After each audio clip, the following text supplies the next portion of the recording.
Hi, good evening, everyone, and welcome to another session that we are doing today with Pivot on a very interesting topic and a very unique and interesting person as well in terms of the value that she has been adding to her community.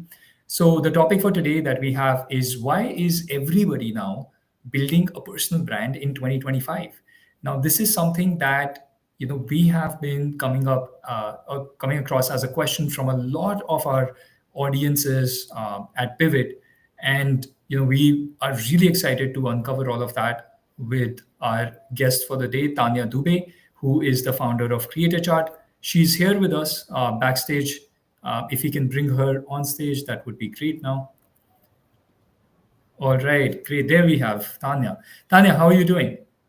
Doing well. I just told you I was braving traffic to make it here, so I'm Yes. I'm just settling myself in.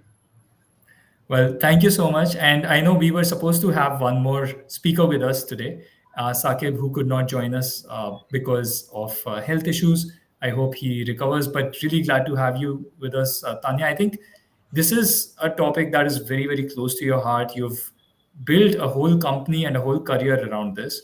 Yep. So, before we dive in, maybe we can just do a quick round of intros. I'll go ahead and share a bit about myself and then would love to know more about your journey as well. Sure. So, for those who don't know me, I'm Arjun and I'm the founder of Pivot, which is a platform where we help people make smooth and successful career transitions. So, anytime you're thinking about any sort of an inflection point change in your career, it doesn't necessarily need to be just a linear shift where you're going from one job to another at a new company. Usually, there is some core element shift, whether it's your domain, your industry, your level in the organization, perhaps your geography, or you're starting something of your own, like Tanya. So these are all different types of use cases where we help people achieve their career goals. We'll talk more about what exactly that entails, how we help people during the course of the conversation. But with that, I would turn it over to Tanya. Tanya, welcome once again, and please go ahead and share a bit about yourself. Sure. Just give me a second. I am having trouble seeing you because I have multiple tabs open. So I'm just going to shut everything while we talk. Perfect. Great. Thanks so much for that wonderful introduction, Arjun. And I think this is the third time you and I are doing a live together around a very similar topic, actually. So that's interesting because within the past year, I think since we've been talking about the personal branding space and social media space, it's really blossomed a lot, and you're seeing a lot more happening in the social media sphere. And I think before we jump in, I'll of course give a quick introduction. But it's always great to see that something I predicted in my career, that this is going to be the future and this is how marketing will evolve, is happening real time. So that's great to see. I think when it comes to my introduction, exactly like you said, I found my calling during my corporate career, and I realized that personal branding was not only important from a marketing perspective, but it was important because that is how people are going to now do any sort of commerce, right? Or even essentially connect with people in the digital age post pandemic. We are seeing a lot of people engage on social media, create connection on social media, create communities on social media, and that's what Creator Chart is all about. We do a lot of interesting things when it comes to B2C, which means that we cater to people who want to work directly with us and build their personal brand, similar to you, Arjun. So they're founders, they're leaders with over at least 10 years of experience. We don't work with anyone, sorry Gen Zs, but we don't work with Gen Zs at all, because we're very big into looking at professionals as a space and really helping them build a personal brand, because I feel like it's a very underserved segment, and people at talent and entertainment space will always do really well on social media. But really talking about the boring stuff that people do on a day-to-day basis and making it exciting and interesting and creating a community out of it, that's difficult, right? I've had 10 years of work experience, which is shocking to me too, but across different media, different content spaces. We worked together at LinkedIn when I was there for 4 years. And yeah, it's been lovely. I have pivoted in my career, and I'm going to keep using that word all the time. Not even, for entrepreneurship, but even within the content and marketing space, and it's been a great journey till now. Perfect, perfect. All right. So, with that as I think a really good foundational setup for the rest of the conversation, especially given that you just talked about you had predicted something happening in terms of how marketing and branding is going to unfold, and it's kind of starting to materialize, and you're seeing things actually come to fruition. I mean, that must be a great feeling to begin with. But tell me, like, why did you predict this? So, how did you predict this? That this kind of meteoric rise of especially personal branding is going to happen. So let me rephrase my question. Let's talk about two things. What did you predict exactly? And why do you think it's coming true already? Funnily enough, the other day, like please don't, I hope there are other people in the chat who are like me, but I went to collect my Delhi University degree after 8 years, and they still had it, which I think is really great. Um, and I remember that I'd done my, thesis. We always had to submit a thesis at the end of our bachelor's in Delhi University for journalism.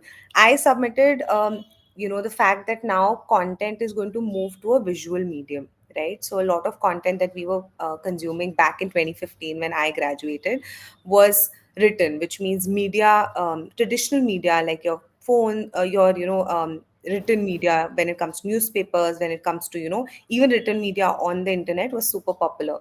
So unless it was coming from a HT, ET Now, Times Now, or Times in general, you wouldn't take it seriously, right? And TV was still a medium that was great for conversations, but for serious news and information, you would still look at written media.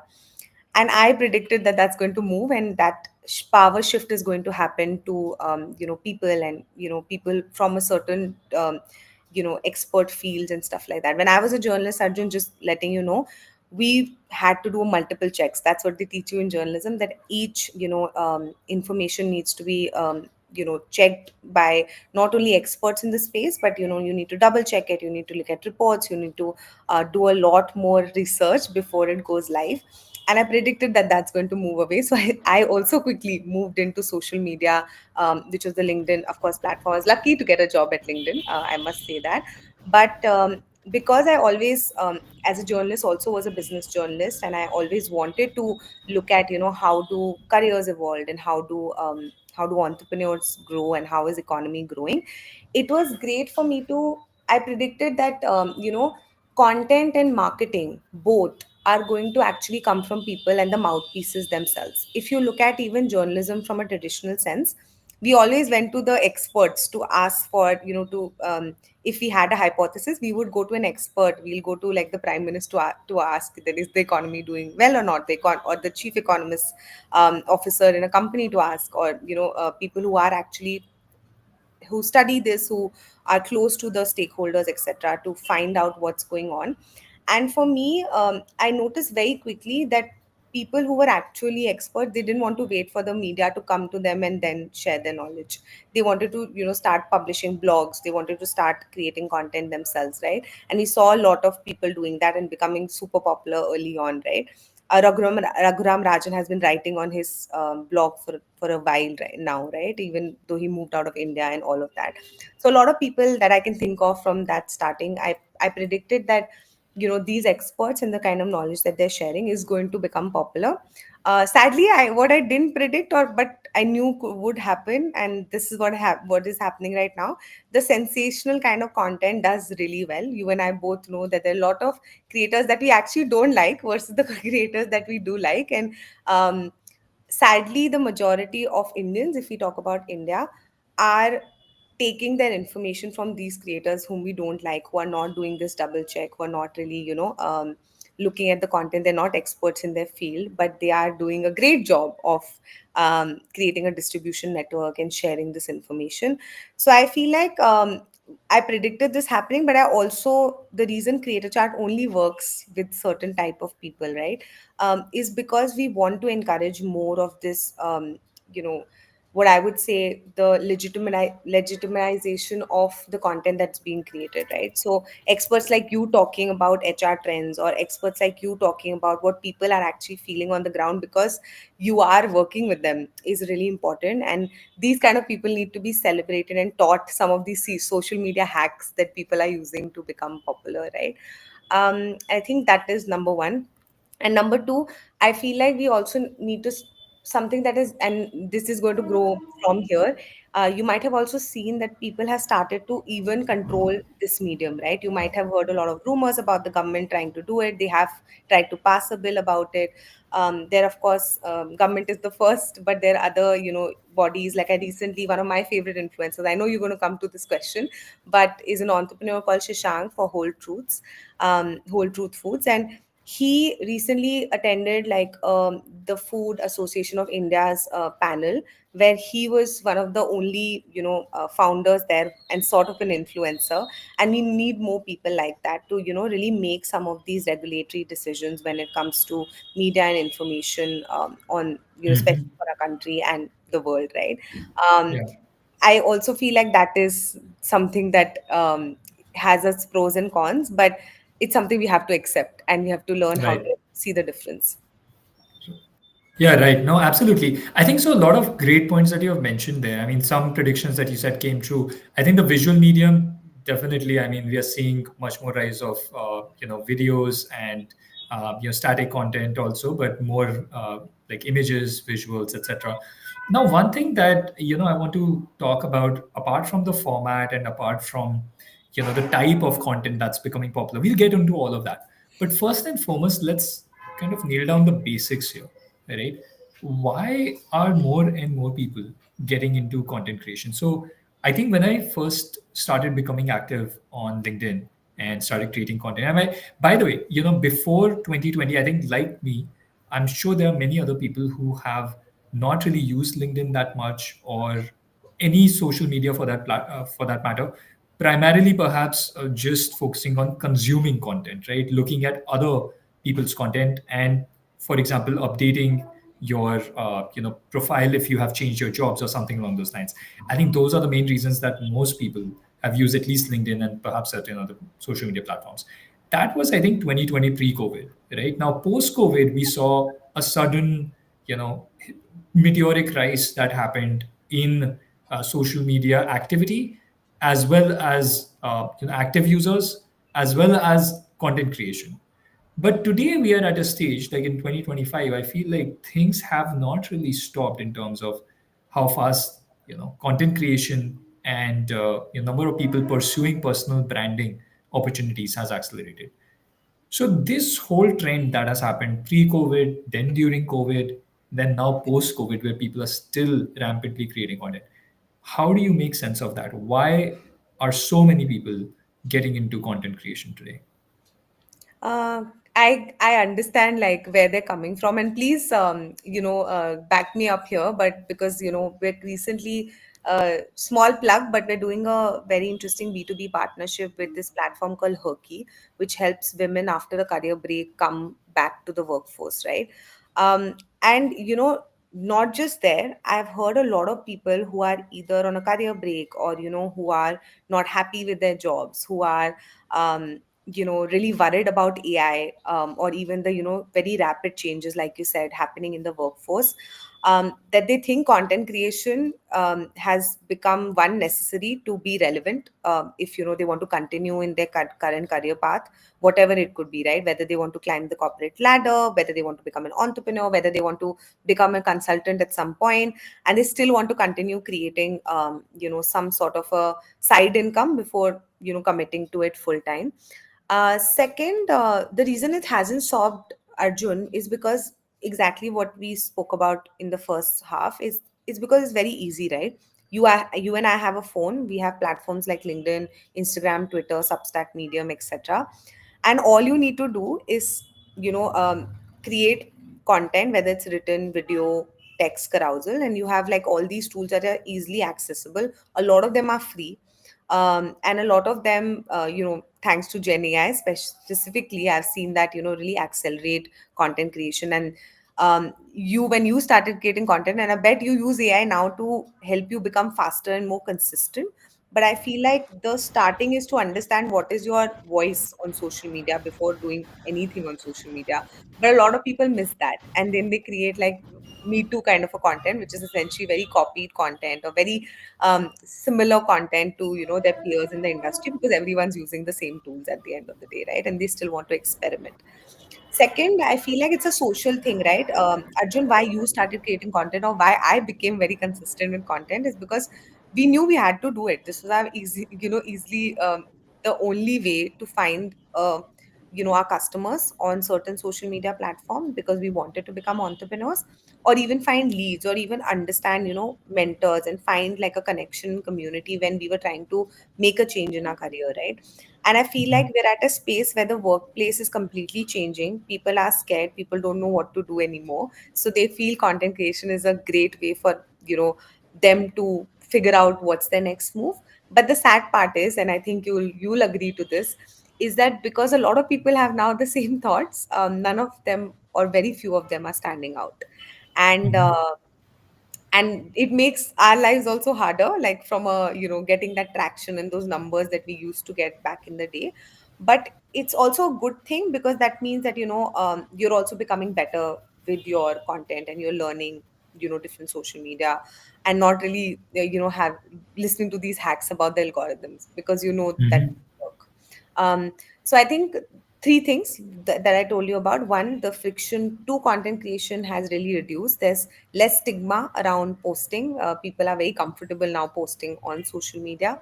Second, they're really scared with all the different changes happening in the workplace right now, and that's the constant thing I'm hearing from everyone. Right? They either think that they've missed the bus, or they're very scared of missing the opportunity now. And third, can I say something controversial? And I think you will probably agree with it.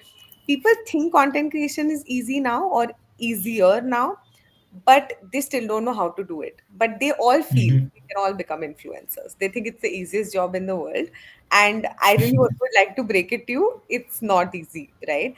Wait, so just one second, break it down. You're saying that most people who come to you are saying that, hey, I've never created content, but I have full faith in my capability to suddenly become an influencer. Where are Yeah. they getting this amazing confidence? I don't have this confidence, or I didn't, at least when I first started. Okay, I'll give you an example. They're like, without naming names, but it's really funny.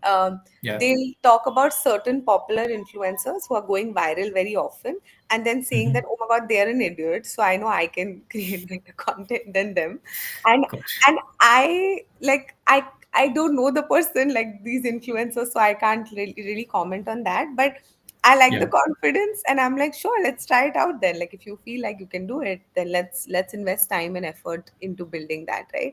And some of them Hmm. have tried, Arjun, so I'm going to give them a benefit of doubt. It's not like they haven't tried it, but Yeah. they just think that, oh my God, we're at the cusp of greatness and we can become the next big influencer, without really putting the work and the effort that goes behind it. You and I know, we run a company, how hard it is to create content or even do lives and take out time to do all of this, right? To really engage with the community, to be active on different WhatsApp groups, to keep those reminders going, right? It's not easy. But I feel like a lot of people think that this is something that they can crack very quickly. And sadly, maybe this was true 5, 10 years ago when there was less competition. Now there's tons of competition. Yeah, no, absolutely. So, I really like how you broke it down in terms of this rapid rise that has happened in content creation. So, I think the way that see this is very similar to you, but just like if you were to further structure and understand why this is happening. Number one, I think in 2020, COVID happened. I think a lot more people had just free times on their hand to kind of go on social media. And I mean, that time there were no alternative forms of content also, like movies had decreased and all that had happened. So I think more and more people tried out social media at that time and started dabbling with content creation. Some of them started companies or other projects of their own, which required them to be more active on social. So I think that was 2020, 2021. I think 2022 and 23 is when GPT happened, Chat GPT happened, and that further, increased, like you said, the amount of content that has been created, even though the quality may not have necessarily improved, but you could suddenly go from somebody who has never created content to someone who can start creating content every day within 10 Yeah. minutes or so. And I think that was a major shift as well. And I think one thing that is really driving a lot of people today is what you're seeing, that many folks in their circle are creating content, and seeing others create content and getting success through that kind of inspires you to dabble into it with your own in your own way. But not everybody is successful, and that's the part that I want to kind of really focus on next, right? Content creation in the age of AI. Let's Yeah. talk about that, because AI has made it extremely easy to create content, but extremely hard to actually differentiate yourself as a content creator and stand out from the market. Because, like you said, that voices and tones and sentence structures and language is getting very homogenized. And sometimes, at least I know, a lot of times that people can see through the content that's been created by AI, Yeah. right? And they don't really engage with that. So why is this happening? Why is content creation, even though it's become easier to create content, but it's becoming harder to differentiate yourself as a content creator? So, like, there are two examples that I can think of in this way, right?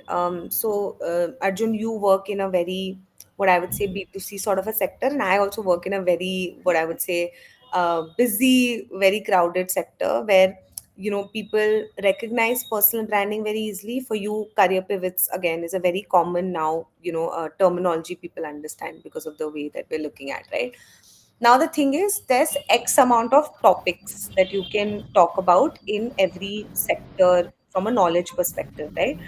And let's be honest, if somebody's posting every day, they have exhausted those common things because all AI is telling them that, hey, these 10 topics, these 100 topics will do well. And they're like, okay, let's just like throw everything on the wall and hope the pasta sticks at the end of the day, right? One of it goes viral or some of it goes viral. The problem with that is that these are things, especially platforms like LinkedIn, Instagram, X, YouTube, um, you are being shown the content that you like to consume, right? So the audience, the platforms have also understood this really well. At the end of the day, the platforms are going to do things that make sure that the audience watches more content, right? And spends more time there because that is what is getting them ad space and money and monetization and all of that, right? So, people, if you're not audience first, if you are going to be very selfish and going to be like, I'm going to give all the gyan in the world and not think about what people want, you are not going to get traction, you're not going to stand out. And what people want, like you said, now that AI has really put that veil off of them, is clear, actionable insights that actually work and that are true. Right now, people, like you said, can read through it. It's the same thing as if you and I go to a party and we meet somebody who's extremely fake, extremely, pretentious. We're gonna see through it immediately. As the same thing with content now. When human behavior like mimics on AI, like on social media very clearly, AI is just a easier filter now for you people to recognize between what's real expertise and what's not. And I feel like the more you're not able to filter through that and you're not able to see it and you think that you're doing a great job, it's going to hurt your credibility and hurt you from a effort versus ROI perspective, right? Which is what all of us want. If we are spending hours creating content and not seeing results, it's because maybe AI is actually hampering your progress and you're trusting it too much. AI is a tool. We have to learn how to master it at the end of the day. And the people who do are the ones who are going to succeed. The people who learn to use AI to repurpose content, make sure that they're able to learn a lot of new skills. They are the ones who are going to succeed. The people who are copy pasting and the people who don't know how to prompt properly, the people who don't know how to use it to edit properly, they are the ones who are going to suffer, right? So exactly what you said, I feel like while this has its pros and cons, at the end of the day, people can see through it. So you should always think audience first while also being very true to yourself. And I think a lot of people just don't understand that difference. Yeah, that's a very valid point, Tanya. But yeah, I want to play devil's advocate for a second here, right? So let's say there are earlier there were, I don't know, 1% or less than 1% of active users who were creating content. Yeah. Yeah. I don't know if the percentage has gone up or not, but I know the number of creators has gone up Yeah. significantly, right? Yeah. Now, because of that, the competition to stand out has also gone up, right? Because you're competing with other people's content in a way for mind space and for engagement. So, even if, let's take for a second, a person who's starting out creating content, creates content which is very authentic, genuine, and is true to their voice, is there any guarantee that they are going to suddenly see success? Is there any sort of promise that the platform or anybody, their coach, their ghostwriter, AI tools can tell them that, hey, if you do these 5 things, I guarantee that you will go viral. I guarantee that your engagement will stay above 3% or whatever. So, can you talk a little bit more about that side as well, where I might be true to my voice, but A, maybe people don't really resonate with my true voice. That could be the case. And B, even if they resonate with my true voice, there's so many other factors that could impact the engagement outcomes that I may feel at a loss of, like, how to actually create good content. So, how do people process this part? Navigate that. Yeah, got Yeah. it. I think two things. I think I'm going to talk about one very interesting. While you were talking about this, I realized that this is so meta in a way. You and I are both entrepreneurs, and both of us, when we started our journey to what we have come through in the last, for you, it's been longer than me, but for me, in the last year and a half, I have evolved so much. Like, I have experimented so much. I have, tried different things to again cater to the customer. At the end of the day, I need to be a, economically viable company, and for me to do that, I need to follow some signals from, the market. It's very similar to that of what happens on social media, right? At the end of the day, now, what vision we had at the start and who we are as people is very different from what we are as entrepreneurs and what we are at work.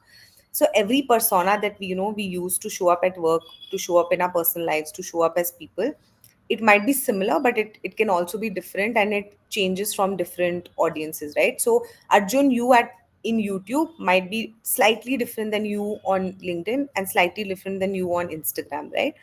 And that's by design. You are very mindful of it, you have a strategy around it, and you've built it that way, right?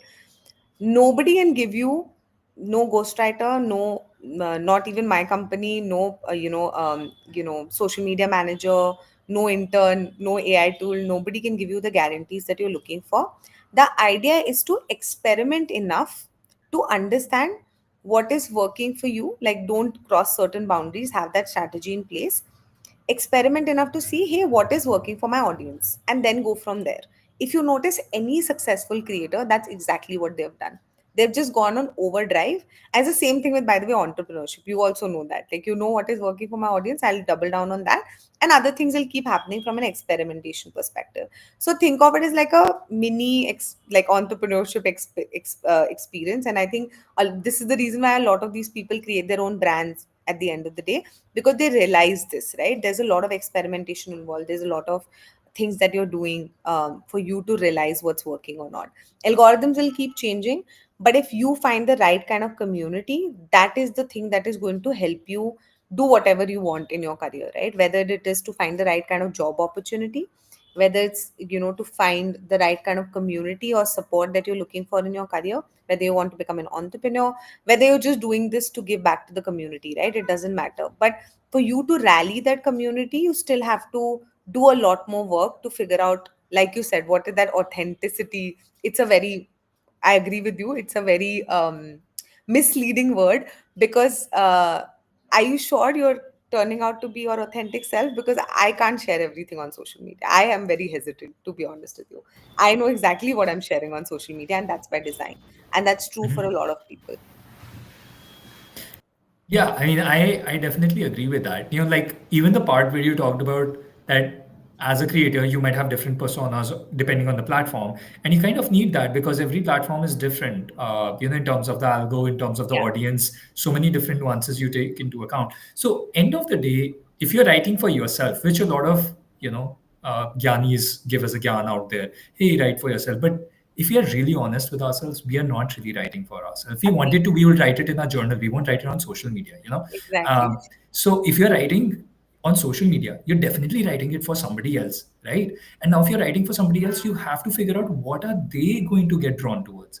And that means you can't just be your authentic self, because if you're taking into account another person's point of view, you may talk about the topics that you feel strongly about, but you will have to bring in other people's point of view in there, Of right? course. And so to me, that sometimes is a conflicting advice which I hear a lot of social media influencers and gyanis out there who say like, hey, be authentic and all that. I get it, and I really respect that, and I think you should not be fake. But if you look at some of the most popular influencers, and not just LinkedIn, like other platforms, and you look at how they are on social media versus how they are in their Yeah, personal lives, there's a huge difference, right? And I'm not kind of encouraging that or discouraging that. I'm just stating it like how it is. So I think that's the part which, in my view, people should just honestly understand and then decide for themselves what they want to do, right? agree. Yeah, Yeah. and another thing, I think where that authenticity comes from, no, while you were talking, Arjun, I thought about that. The authenticity that they're talking about is essentially mimicking people who feel the same way about a certain topic. If you think about it, the most viral posts, I'll give you an example. Shantanu Deshpande from Bombay Shaving Company.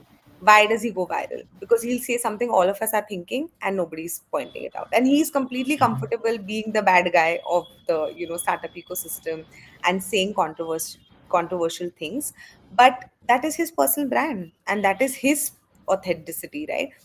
Do you Right. think he'll probably do that at an office party or in an investor meeting? Probably not, right? But he's doing that on social media because he's doing exactly what he knows will get him the eyeballs for the kind of audience he's looking at. And that could be people who like this controversial statements, right? I mean, it is men at the end of the day. I don't want to be funny about it, but it's true. So probably, yeah, that's the kind of people he wants to probably attract, and it's by design. He has in fact said this, like in the recent podcast, that if his podcast, where he invests a lot of money and resources into, stops working for his audience or his customers for his company, he'll stop doing it. And I think it's the same thing for you and I. Like, I'll stop creating content, but I mean, I can't. But I would if it didn't make sense, right, for my company or the goals that I have Mhm. on social media.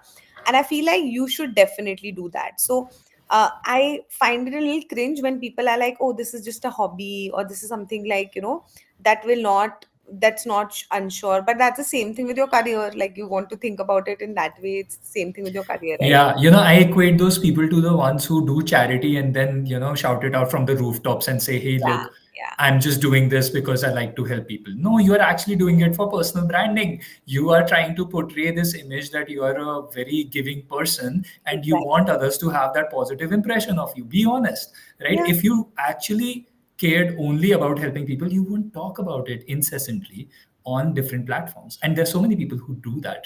I've seen posts, and forget about posts from influencers. There are huge celebrities, there are billionaires. There is a president of a very strong country who loves to constantly talk about the way he helps people yeah, every single day, right? So I think that's where this whole discrepancy or dichotomy between what you say and what you do comes up, and where I think authenticity breaks down to me. I agree. Um, Or Now just let's like, I feel talk. like just own it, right? Like, my problem is, why are people not owning it? I own it all the time. I'm like, Yeah. yeah, I'm getting business out of it. I don't care if it gets 10 likes. It's getting me business. Same. So, first time I started creating content in 2021, 22 is right after I started Pivot. And before that, I wasn't even consuming content, let alone creating, right? And so a lot of people who knew me were suddenly very surprised. They were like, why the heck?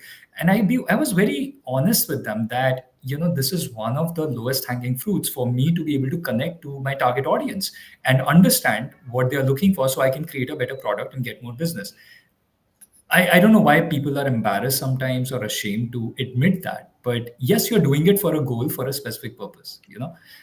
Which brings me to my next point of this discussion, which is most people who are creating content today or want to create content are doing it for a reason. And that's not just self-expression, in my view. Yeah. Again, that's for your journal, that's for therapy, but this is for a certain tangible goal. That could be creating relationships outside of your core network. That could be getting more business opportunities. That could be job search, so many different things.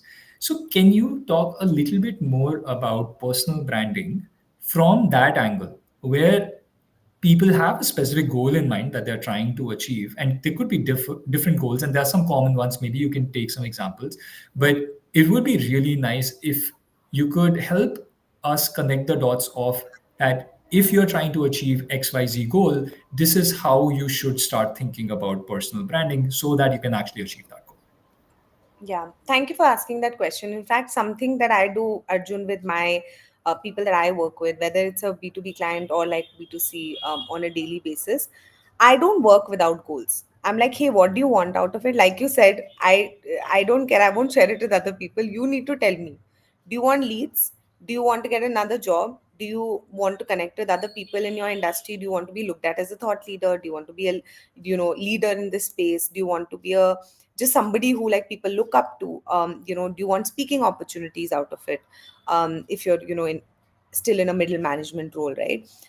Do you want to essentially start talking about the things you can't talk about at work, or in your immediate circle, but you want a certain level of either engagement or follower base, so that in the future when you have certain 5 to 10 year plans, or you are thinking of exploring those plans, content creation can help you, right, from a distribution network. I feel like that is something that I'm very clear with always, right? And that's why I listed all these things that people come to me all the time with. I think having those goals is really important. And at the end of the day, you and I both know, Arjun, it's a numbers game. And as a I feel like influencers have learned it, but I also feel like people need to learn this to essentially try to become influencers or creators, long term and become consistent. If it's a numbers game, it's not personal, right? It becomes personal when you create a relationship with the audience or certain members of the audience. But at the end of the day, the bigger pie you have, the more followers you have, the more impressions you're getting on your content, the more engagement you're getting on your content, your goals are more likely to be met, because you will probably find people either getting attracted to you or reaching out to you for certain opportunities, or it makes it easier when you ask for favors or you ask for certain um, let's say if, opportunities, or if you're asking in a room to be taken more seriously, people are more likely to take you more seriously, because you found that voice, or you have reached that point where you are very comfortable marketing yourself. At the end of the day, you and I both know soft skills are a game changer when it comes to finding any economic opportunity, whether it's a job, entrepreneurship, side hustle, small business, it doesn't matter, right?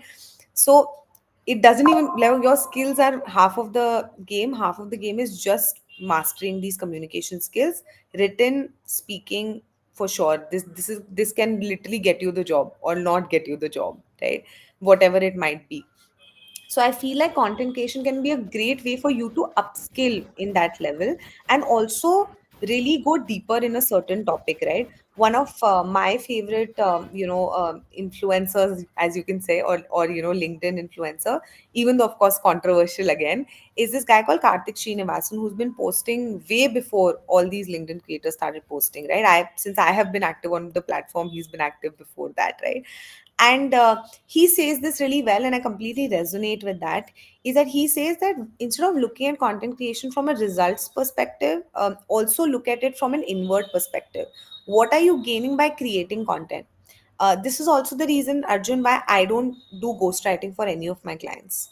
I'm like, hey, you give me the expertise. My job is to give you the best social media practices out there, tell you when to post, tell you, which keywords to use. But I'm not going to write your expertise for you. I need that first draft from you, and I need you to approve the final draft that we send, because this is your voice we're highlighting, right, at the end of the day. So while we lessen the friction in content creation and consistency with content creation, the fact is that I still need that expertise from you and insights from you, right? And we might be losing clients and money on the table because of the fact that we do that, because a lot of people want a ready-made solution at the end of the day. They want an intern to write this, they want somebody to manage it for them.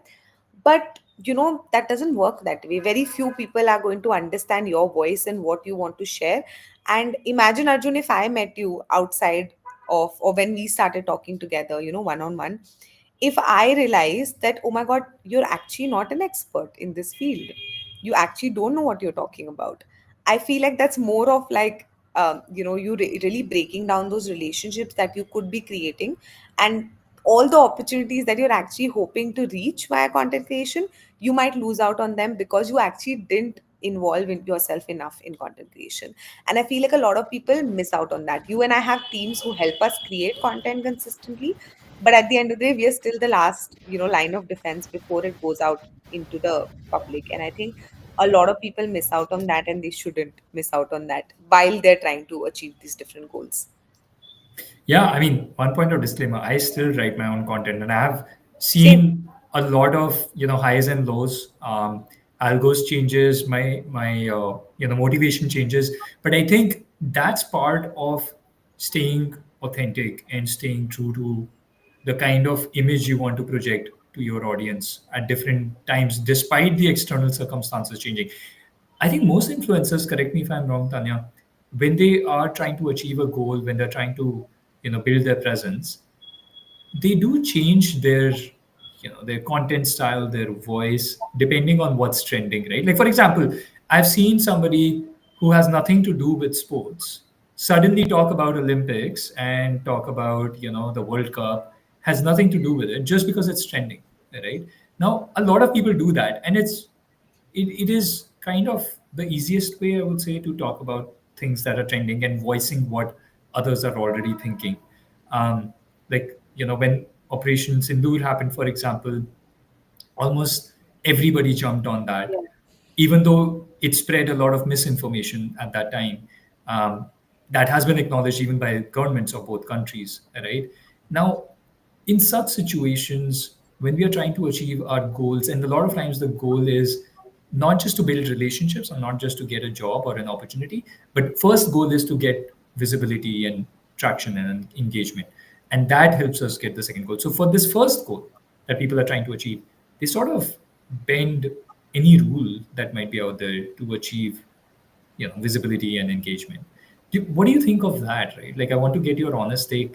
Is that something that is okay regardless of whether you have any expertise? Like you talked about people writing about topics where they don't have expertise, but it's happening so frequently. People are talking about Operation Sindoor as if they are war experts. So what's the logic there? I mean, how do we connect the dots? Yeah. The funny part is, and I think you and I have spoken about this a lot of time. If you look at big brands, right? I'll give you an example. Remember what is that car company with P that did a very funny Gen Z campaign last year? Not sure. Is it Porsche? I don't know. Could One be. of the brands. And when LinkedIn started promoting content creation, and people like, can you stop being Facebook or Instagram, and can because the users weren't able to understand what exactly is needed, and till date, a lot of people do mock that side of LinkedIn, saying that, hey, stop putting random attractive selfies because that is not the point of LinkedIn, right? And I think a brand should be so strong, whether it's a company brand or even a personal brand, that people can immediately call out that, hey, this, or your audience or your super fans, as I'd like to say, can immediately say that, hey, this is not aligned to who we think you are, right? And one thing, Arjun, you might also relate to, because you write your own content like me. If I do not have certain guardrails, or if I am not being true to the identity I have subscribed to online, then I am doing myself a disservice. If I, let's say today I'm talking about personal branding, from tomorrow onwards I start putting fashion content, right? You will be like, the followers that I have, I might even lose followers. And even during that Operation Sindoor, which is a very highly politicized topic, and there are a lot of complications in there, I unfollowed a lot of people that I was following, because I just, one, don't align to the same political, whatever, opinion that I have. And I feel like you should not like put yourself in that position. I genuinely like the content. I'll give you an example, like, because this is important.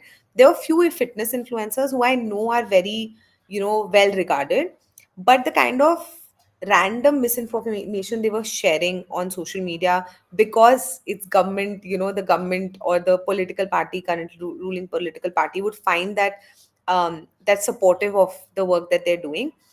But again, lying, saying random things just so that they create that kind of conversation on social media, which of course will get you those likes and the push that you want. It's going to really hurt you overall, because let's say if I ever wanted to work with that influencer, or probably wanted to work with them from a fitness perspective, I don't want to do that anymore, because I don't think they subscribe to my idea of who they are, right? And I think that's such a delicate balance. And I think trust online, now that we see, you and I both know this, social media is a very parasocial kind of a relationship. You think you know somebody even though you don't actually know somebody, right?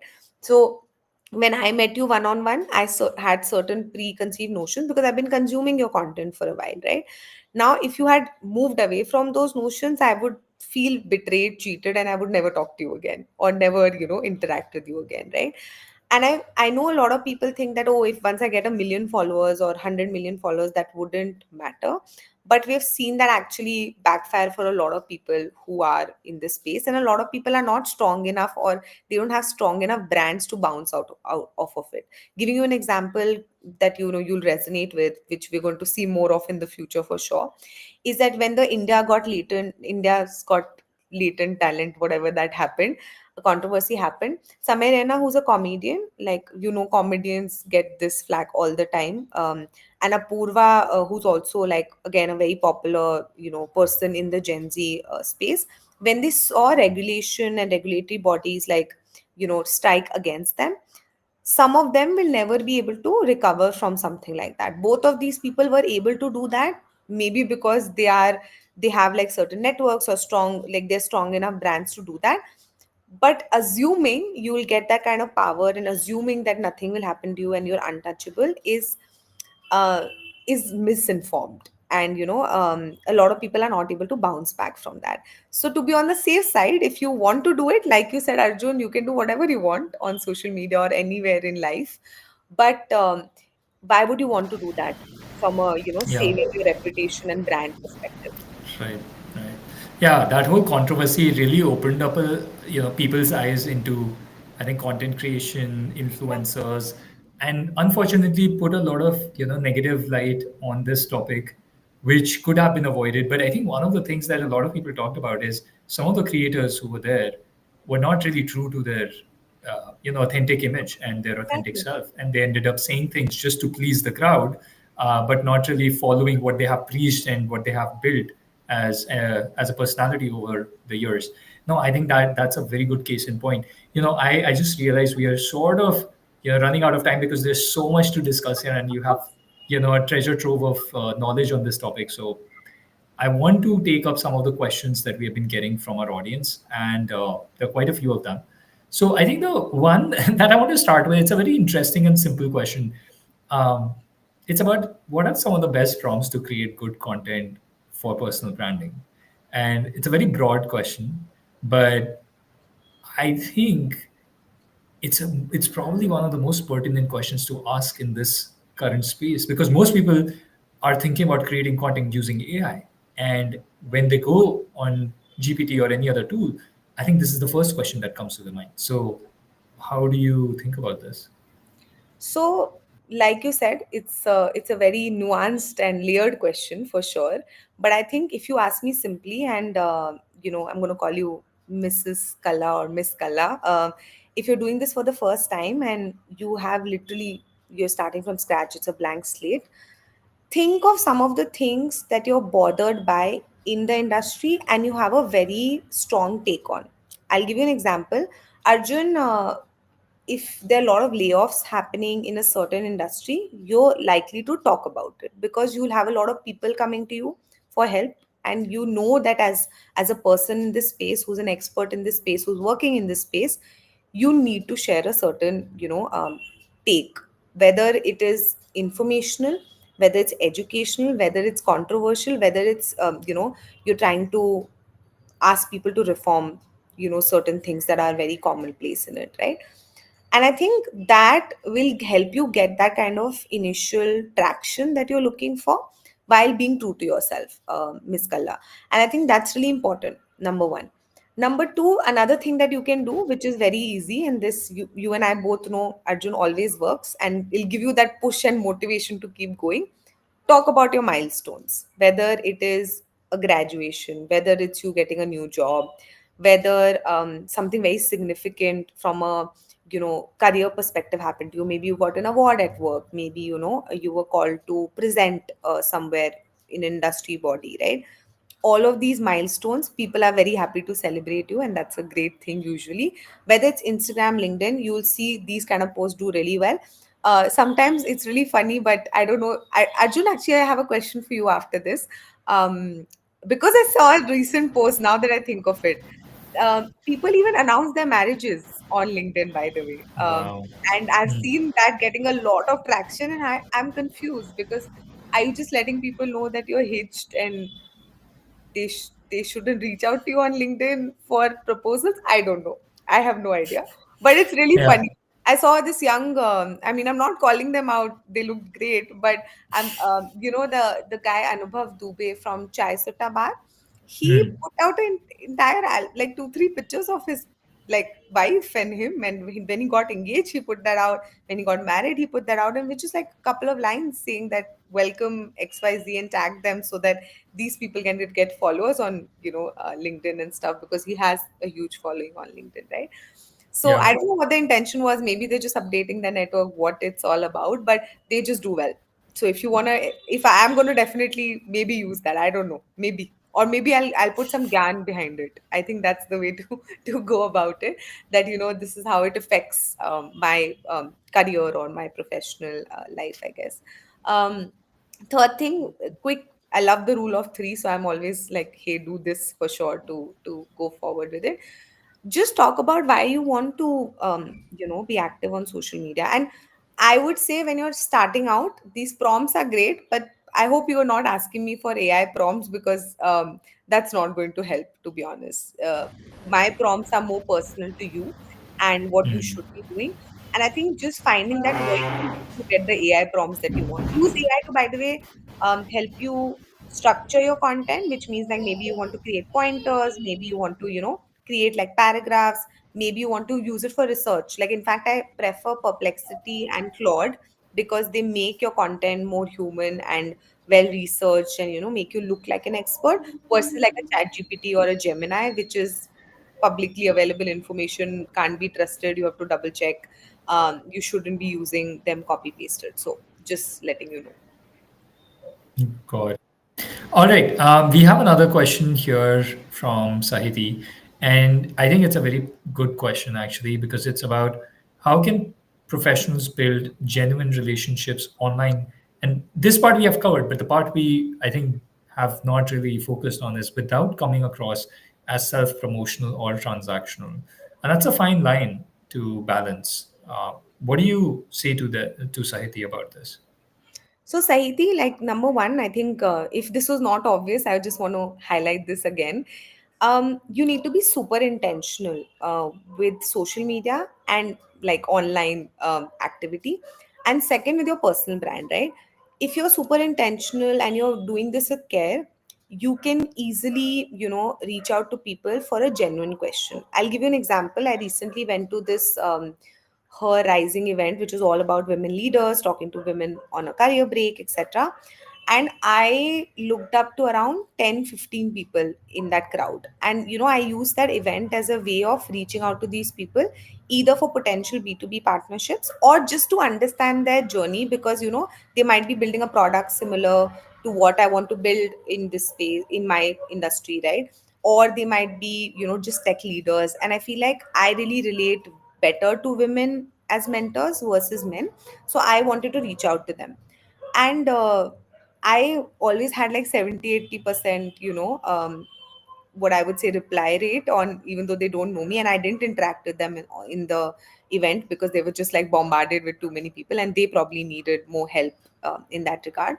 So I just reached out to them on LinkedIn, and I was very genuine, Sahiti. And I think a lot of people just want that genuine ask. Don't like my biggest pet peeve, and Arjun, please tell me what you think about it, are messages that are like, "Hi, how are you?" What do I do with that message? Don't waste my time. I don't want to talk about how I am, right? Tell me what you want. And I really like when people are pitching products to me that tell me what exactly you want, and I reply back saying, "Hey, I'm not interested," so that they don't follow up with me, right? I'll just let them know. And I feel like when you're asking for like a simple, like from a sales perspective, even when you're selling, whether you're selling yourself for mentorship, for a job, for anything, whatever you need from them, right? It's always great to get to know them better and to understand these people better, and always understand that, as much as you think that people don't like to be complimented and don't like to be revered, if you say that, "Hey, I'd like to learn from you, I think this is really inspiring, I love your content, can we talk about XYZ?" You'd be surprised how many people will actually respond to you. If they can't even respond to you, they'll be like, "Hey, I'm not like able to, like, get back to you right now, but hey, why don't you look at this instead?" They'll give you a resource if they're super popular. So I feel like, be very clear with your ask, number one, and try, when you're creating content, always serve the audience. You won't come across as self promotional, because you're solving for a problem that you've identified for them, right? If you're just screaming into the void, like Arjun said, if you're writing in your journal, you are going to come across as self promotional, because you're like, "I think I'm the best marketer in the world." Then of course, like, you might think that, and that's great for your confidence, but please don't share that on social media. So just giving you an example, and I hope that helped. No, I think that was very well covered. Thanks for that, Tanya. And I think we have time for perhaps one last question. What do you Yeah, think? sure. Yeah. Of All course. right. Great. So I think this question is from Dia, and the question is about who are your favorite personal brands. I think you kind of alluded to it earlier. Yeah. So who are your favorite personal brands? And let's try to maybe focus on non-celebrity brands out there. Got it. I feel like, Arjun, like I reach out to most people that I look up to. If you ask me people who I know you and I might be connected with, I'm trying to think. Like, there are a lot of people, honestly, on LinkedIn, so it's very hard to choose. But I think you and I, just with the habit that I have, I always look up to founders, because I feel like they're people who are building something, they're trying to solve for a problem. And I think that's very in line with how I also look at content. And you've seen that theme throughout. My most favorite marketer and content creator and founder at the same time at some level is Shashank. I've also met him in person, so he's very similar in person, which is great to see, I guess, at some level. And I You like mean that's a Whole Truth Foods the Whole CEO? Yeah. Truth Food CEO. He's Got it. amazing. He's very easy to talk to. Again, like, solved for his own problem and ended up solving for most of us. In that regard. And I think, that genuineness, and that leading with that, hey, we're going to be extremely transparent, and really being very mindful of that, I think that's lovely. um I'll give you a few examples. I think, some people, like you said, have become super promotional, so I don't want to take their names anymore. But I really like, even though again controversial, because some finance people have told me that they're not the best, when it comes to like credibility. But I Mm. really like, again, somebody like a Sarthak Ahuja, who creates a lot of very simple to understand personal finance, wealth creation, Mm. regulatory content. And I think it makes me understand different countries and how they work too, right? Mhm. All of us are super aspirational. We'd love to own a chateau in France, and knowing that a lot of Indians are doing that is great. And he always backs it up with data. Of course, some of the financial stuff I can't comment on, because I'm not an expert there. Another person I love, whose content like has helped me a lot to understand the stock market and personal investing, is definitely Akshat Srivastava. And while controversial sometimes, I think, like you said, they end up going that way to get a bigger, I guess, engagement rate, etc. But again, understood a lot, how to use finances to get personal freedom and reach personal goals, and think of careers in an alternative way. So I think, again, all people who are very enterprising and people who are very knowledgeable and really using whatever they've done in their life. So if somebody doesn't know, Sarthak Ahuja is a CA by profession. He's, taught people's, he's worked with a lot of companies before he started creating content, and that adds a Right. lot to it credibility. And I like the simplicity, right? He's just sitting in front of a really nice chair with a tripod, and you can see that he's probably Yeah. creating it while traveling, or, while chilling in his bedroom or like in his drawing room. And I think I love that. Yeah, I think those are some great examples. And I think, being a content creator where you have like a consistently very positive and, unblemished sort of reputation is hard because, if you're trying to stay true to yourself, there are going to be certain things that people don't always like. I remember the backlash that, for example, Shantanu Deshpande has faced Yeah. multiple times for saying things that I don't know if he actually meant it because it sounded pretty ridiculous, to be honest, to even Yeah. me. Yeah. And while what you said earlier is commendable about the work that he has done and the brand that he has built, but there are times when people say things which just is like, are you being serious right now? I mean, there's, for example, Ryan Murthy, saying things about work The hours and all. Pravas. Yeah, so I feel like that's part of being a creator. That's part of being a human. If you're taking any risk in life or you're being ambitious in any form of fashion, there are going to be times when you actually put yourself out there and it just backfires, and is just part of it. And if you are afraid of it, then I think you're going to have a hard time. I You know? agree. And I think, Yeah. one thing I would like to end with, and I think another reason why people think it's easy money to become a content creator is because they're seeing all the brand collaborations that are happening with content creators, but they're not understanding why those brand collaborations are happening. The Hmm. fact that they are happening because they have become certain level of, what I would say, advocates for a certain industry, which is why certain brands are asking them to, create content for them. And I feel like a lot of people just get into it saying, yeah, I'll just create something and it'll happen. But my answer to that is, hey, try it out and you'll realize that that's not that as easy. So I've Yeah. honestly I've seen now that I'm trying to create a brand and it's so difficult. And I have my Gen Z, by the way, employee coming and telling me that, Tanya, you need to be more personal and you can't be so formal. And I'm like, give me references. I don't understand what you're trying to say, because that's how I work. Like, I need proof, right? But uh, creating that originality, like you said, Arjun, is very difficult. It's very Yeah. difficult to be like, I'm going to break out of this mold and become the next big thing. But what is that next big thing is, again, imagination at the end of the day. Yeah, absolutely. All right, I have one last final question, and it can be a short one, right? Like we don't have to go into details on that. It's kind of like a fun question. Do you think everybody should have a personal brand? If yes, why? If not, why not? No. So something that I actually saw recently, which also like it like resonated a lot, is that again, one of the podcasts that I was watching, and Revant, who's the CEO and founder of Mosaic Wellness, which has like a man's company, like I forgot, like all these men's brand. I keep Uh-huh. forgetting their name, but Mosaic Wellness for sure. He said something interesting, and I completely agree with it. There's going to be a certain point in time when you have to create a personal brand, or you should create a personal brand, right?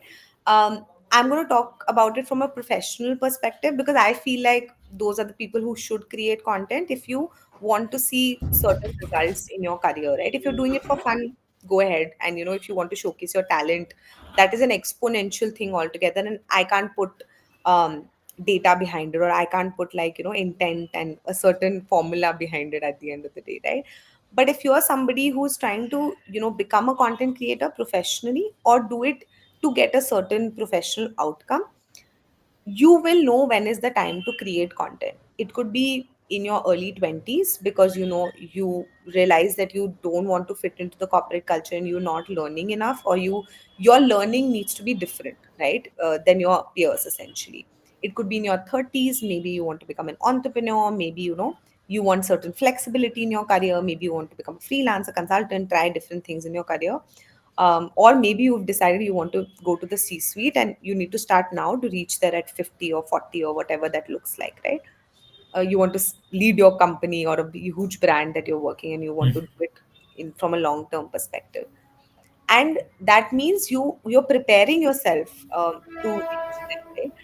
Yeah. Now you could do it in a very subtle way, maybe start writing on Medium, Substack, LinkedIn a little bit, very sporadically. But my thing would be like, when you start a personal brand or you start creating content, let's say you start creating content, because I think that's closer to building a personal brand. It's a process, and you shouldn't start unless you don't want to stop. It's a beast that you need to keep feeding. It's a train that needs to keep running, which means that whether that consistency looks like once every month for you, once every 2 weeks for you, um, that is how you build a personal brand. If you're somebody Mhm. who's commenting when something controversial happens, maybe you want to talk about Project Sindoor and you've never posted on LinkedIn before and you go viral, that's not really building a personal brand. That's you just like having a moment, right? And doing that, and that's not going to define anything, right? Like you said, it could be a Yeah. mistake or it could be a sixer by choice, right? And a great Yeah. ego massage in the moment, I guess, because it's great social validation. But if you're building a personal brand, that's a different thing altogether. You and I know how much effort it takes to build a brand and build that brand resonance. It takes years. Shashank got there in 5 years. People think he's just become popular. Mhm. It took so much trial and error to get there. Mhm. And he again was one of the lucky ones. There are a lot of entrepreneurs who are not that lucky, right? Who built Right. a brand but for the wrong reasons, and gone down. That brand has also disappeared at the end of the day.